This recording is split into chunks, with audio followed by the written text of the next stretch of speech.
La compétition était très attendue. Après des mois sans activité pour la majorité, l'intensité n'était pas toujours au rendez-vous. Le retour sur le terrain est difficile pour Soduco de Libreville, surpris par OIM Handball. Le club du Septentrion, pourtant plus en manque de compétition, s'est montré plus offensif pour s'imposer 27-22.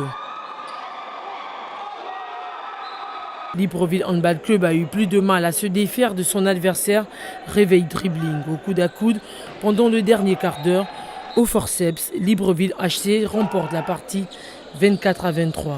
La reprise elle est difficile. On a appris il y a environ 2 à 3 semaines qu'il y avait un tournoi organisé par la LINEF. Donc du coup on a dû s'organiser pour reprendre les séances d'entraînement et c'est un peu compliqué d'avoir tout le monde vu que les terrains qu'on utilise aujourd'hui malheureusement ne sont pas couverts. Il pleut tout le temps. Ça hache le travail et du coup les résultats sur le terrain s'en font ressentir. Le niveau de la compétition va gagner en intensité. Pour l'instant, les équipes que nous souhaitons affronter, ça va venir. Ce sont Senior Academy et Phoenix qui font partie des équipes du semi-pro comme nous. Le niveau sera totalement différent. La rencontre était effectivement plus engagée entre Phoenix et Senior Academy, l'affiche la plus alléchante de la soirée. La rivalité entre les deux clubs qui se disputent le leadership de la Ligue de l'Est hier a offert un peu de spectacle. Victoire sur le score de 29-26 pour Senior Academy, plus déterminé et en réussite. Le tournoi est bien lancé et va gagner en intensité selon les attentes des entraîneurs et de la LINEF. Il est question d'attendre la phase, peut-être les derniers matchs et le play-off. C'est à ce moment donné que nous allons avoir une idée réelle. Mais les débuts, bien entendu, les débuts sont toujours difficiles à chaque compétition. Parce que certains montent en puissance au fur et à mesure des matchs.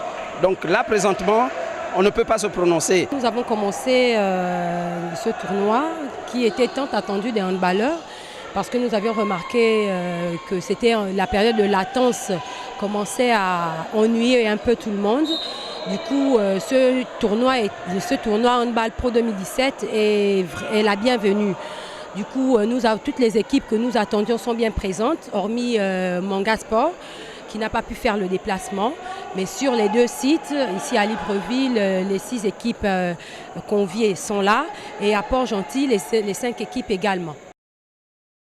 Non partant dans ce tournoi, Mangasport qui compte dans son groupe 2 espoirs de la sélection nationale, Nick Zesamba et Iteria Bogué, tous 2 absents. Pourtant, le règlement du tournoi autorise la participation des joueurs dont les clubs n'ont pas pu faire le déplacement.